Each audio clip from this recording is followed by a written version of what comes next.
Hello, everybody, and welcome to the Buckeye Breakdown. I am Matt Warner. This is going to be a solo pod. Once again, the sickness bug and the snow here in Indiana has skewed me and Owen's schedules just enough to where we can't quite hop on together, but wanted to get something out there for everybody and just do a really quick recap of the Cotton Bowl. Ohio State coming off a 28-14 win in the college football playoff semifinals. And what a game it was. A lot of ups and downs for the Buckeyes, and a lot of just massive plays that really skewed the outcome of that game. And exciting stuff. Ohio State moves on to a national championship against Notre Dame. But let's dive in a little bit into the Cotton Bowl. Like I said, Ohio State 28, Texas 14.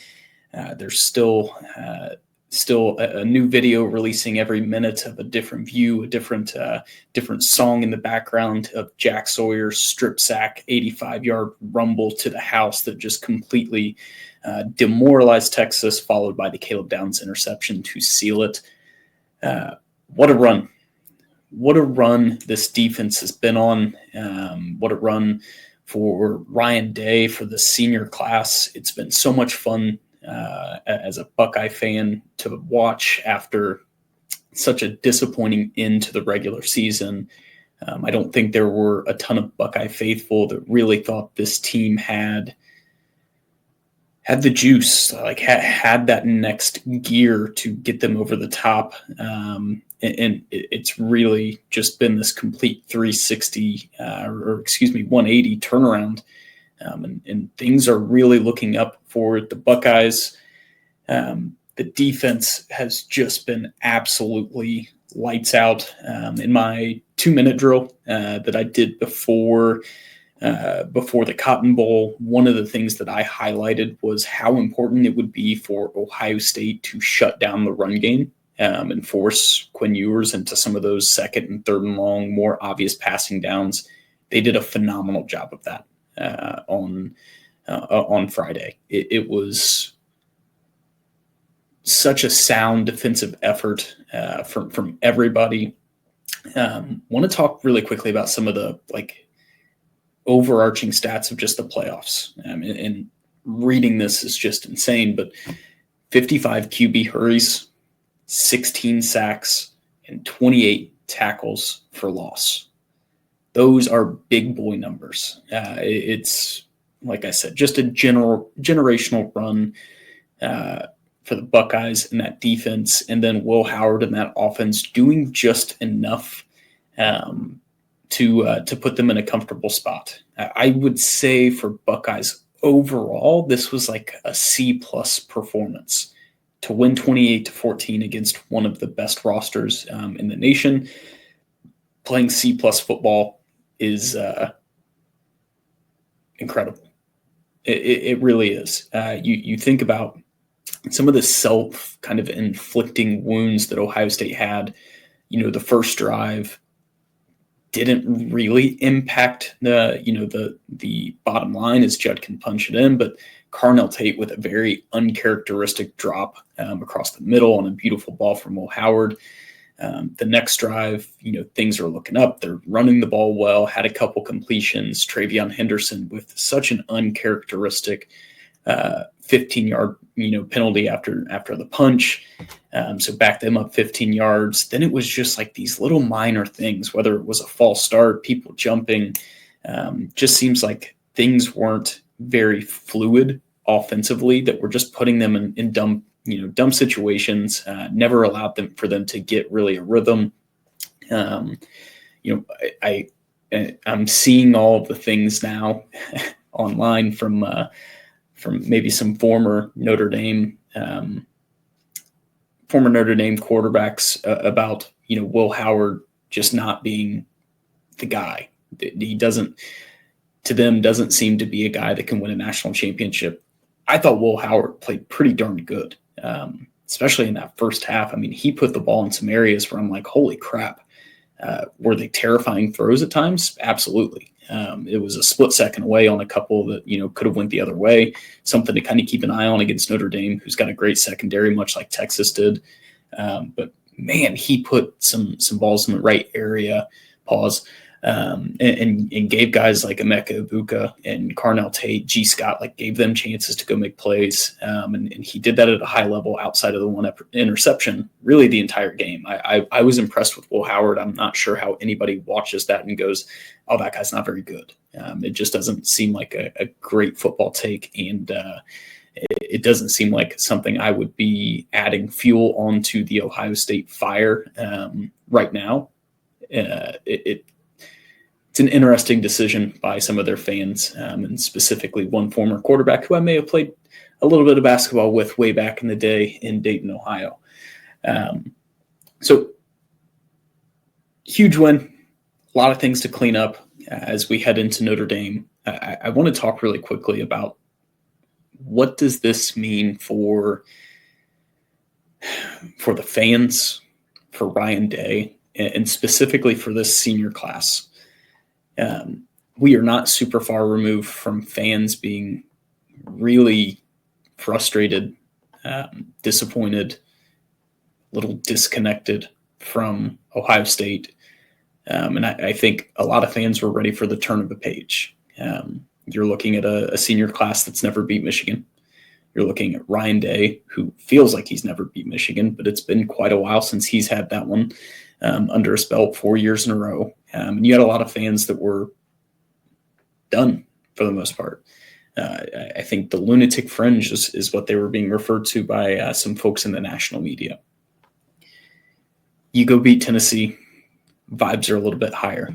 You go win a Rose Bowl, and in the way that we beat Tennessee, and then in the way we won the Rose Bowl against the number one team in the country,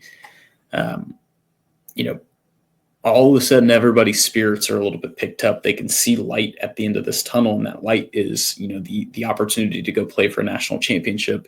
Texas is standing in front of you. And I want to talk about how important I think this game was for the senior class. This is not something I would consider disappointing, but leading into this game against Texas, man, a lot of what you were hearing was Jeremiah Smith, Caleb Downs. Jeremiah Smith is a true freshman who hasn't been a part of this program for an entire year yet.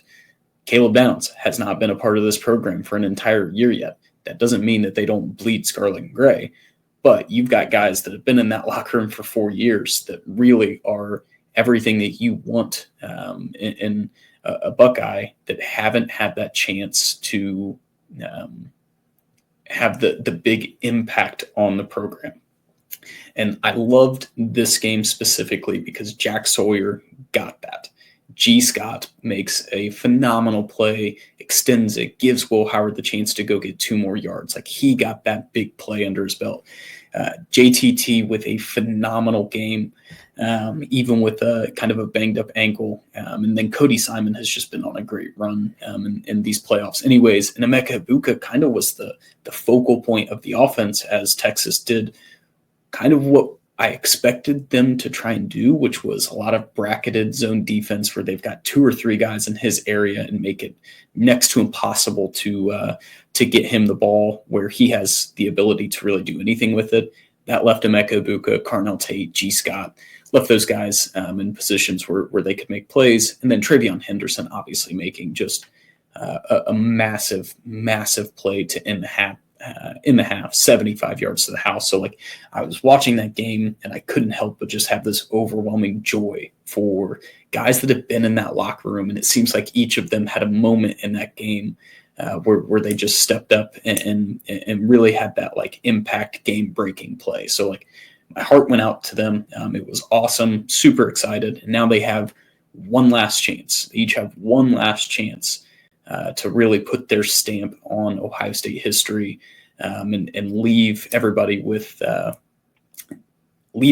way they want to, which was the Natty or bust mantra at the beginning of the year is exactly how they want to leave this program. So super excited for those guys and excited to see how we kind of gear up and take on Notre Dame here in just 1 week.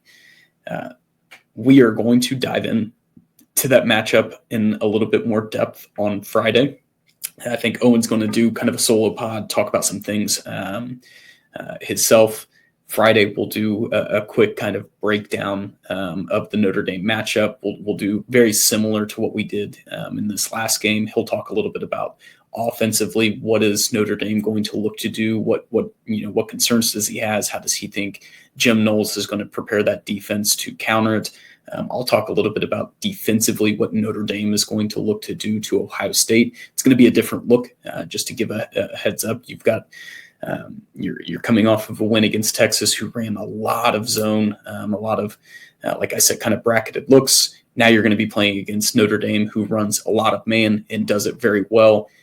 They'll have a lot of similar kind of hopes and dreams where they, man up with Jeremiah Smith and have that extra safety protection. And they're going to have to do a lot of things well to stop the run game, to kind of alleviate some of the things Ohio State can do in that passing offense. So massive matchup. I think Ohio State is still sitting at about 9.5 point favorites. We'll talk a little bit about that, kind of how that may or may not impact the mindset of Ohio State. But just can't believe we're here. Can't believe that, after everything that we have been through as a fan base, after everything these players have been through as fans, Ryan Day as a coach, that we are gearing up for a national title. Two of the biggest programs in college football history get to square off in the first 12-team college football playoff, and see who takes home that illustrious trophy and gets to put it in their room and lay fame to claim. So I'm Matt Warner with the Buckeye Breakdown. We'll be back later this week with some more content, things for you all to consume. But we will see you then. Thanks.